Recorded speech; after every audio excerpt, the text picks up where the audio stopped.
Hoy vamos a hablar de un regreso, y no es uno bueno, el de una enfermedad que la ciencia había básicamente derrotado y que de repente vuelve a ser una amenaza real. A ver, situémonos en un futuro muy cercano, año 2025. En un hospital de Texas, una niña de 6 años y solo 3 semanas después, otra de 8 mueren. ¿La causa? Sarampión. Sí, sarampión. Una enfermedad que, recordemos, Estados Unidos había dado por eliminada en el año 2000. Y claro, aquí la pregunta es inevitable. Con toda la tecnología médica que tenemos, con una vacuna que existe desde hace más de 60 años, ¿cómo demonios hemos llegado a este punto? Para entenderlo, primero hay que saber a qué nos enfrentamos. Y ojo, porque esto no es una simple enfermedad infantil, estamos hablando de un virus con una eficacia que sinceramente asusta. En epidemiología se usa un concepto clave, el número R0. Básicamente nos dice cuánta gente, de media, va a contagiar una sola persona infectada. Es la medida de lo pegajoso que es un virus. Y aquí es donde la cosa se pone seria. Fijaos en la comparación. La gripe común tiene un R0 de más o menos 1,3. La COVID-19, que nos tuvo a todos encerrados, se mueve entre 2 y 3. Bueno, pues el sarampión tiene un R0 de entre 12 y 18. Es una auténtica barbaridad, una de las enfermedades más contagiosas que conocemos. Pero no es solo que sea súper contagioso, es que el virus se queda flotando en el aire. Si una persona con sarampión entra en una habitación, el virus puede seguir ahí, infeccioso, hasta 2 horas después. ¿El resultado? El 90% de la gente sin inmunidad que entre en esa habitación se va a contagiar. Y las complicaciones no son ninguna broma. Neumonía, inflamación del cerebro, secuelas de por vida. Pero quizá lo más retorcido de este virus es lo que se conoce como amnesia inmunológica.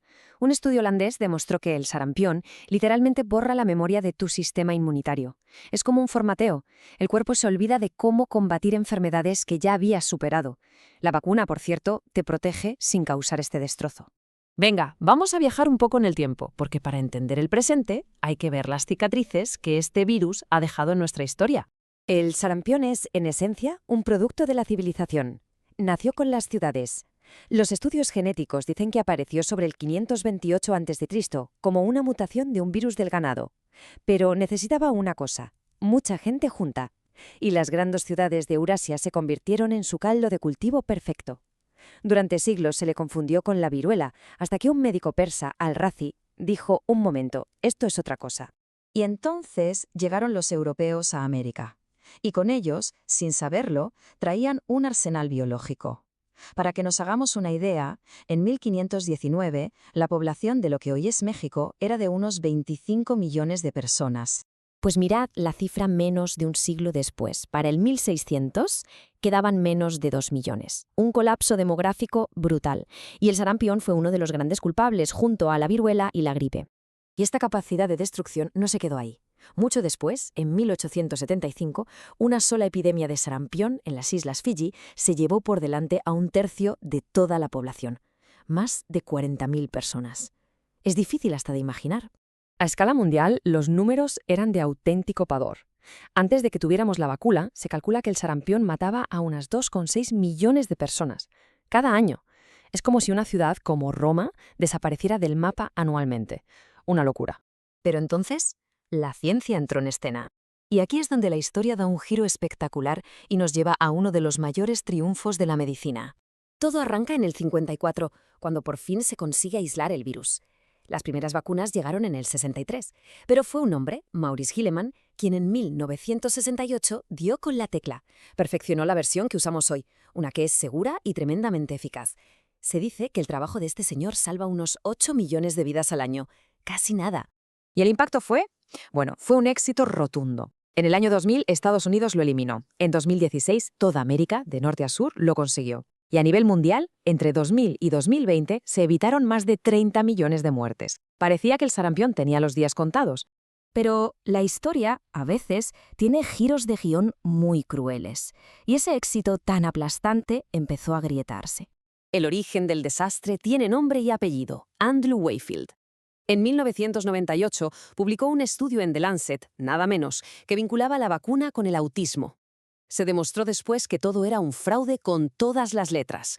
Los datos estaban manipulados, la muestra era ridícula y, para colmo, Wakefield tenía intereses económicos en que la vacuna actual fracasara. Pero el daño ya estaba hecho. La mentira se extendió. Y eso nos lleva de cabeza al problema que tenemos hoy, un monumental fracaso de nuestra memoria colectiva. Y aquí está la clave de todo, lo que se conoce como la paradoja del éxito. Es muy simple. La vacuna funciona tan bien que la enfermedad desaparece. La gente deja de verla, le pierde el miedo y empieza a pensar que vacunarse no es para tanto. El propio éxito de la vacuna, irónicamente, se convierte en su peor enemigo. Un ejemplo trágico de esto lo vimos en Samoa. En 2018, un error humano terrible en la administración de unas vacunas mató a 2 bebés. El pánico, alimentado por la desinformación, fue total. El resultado, la cobertura de vacunación se hundió hasta un mísero 31%. ¿Y qué pasó al año siguiente, en 2019? Pues que el sarampión llegó a la isla. Y con una población tan desprotegida fue una masacre. 83 personas murieron, la inmensa mayoría niños. Una tragedia que se podría haber evitado perfectamente. Y para rematar, llegó la pandemia de COVID-19. Los confinamientos y los sistemas sanitarios desbordados crearon la tormenta perfecta. 67 millones de niños en todo el mundo se quedaron sin sus vacunas, la mayor brecha de inmunización en 30 años. Y esto nos deja una reflexión final. La ciencia nos dio la herramienta, una herramienta increíble, segura y barata. Si el sarampión está volviendo, no es porque la ciencia haya fallado, es porque nosotros hemos fallado. Es un fracaso de nuestra memoria. Se nos ha olvidado lo terrible que era este enemigo. Y se nos ha olvidado precisamente porque la vacuna funcionó demasiado bien.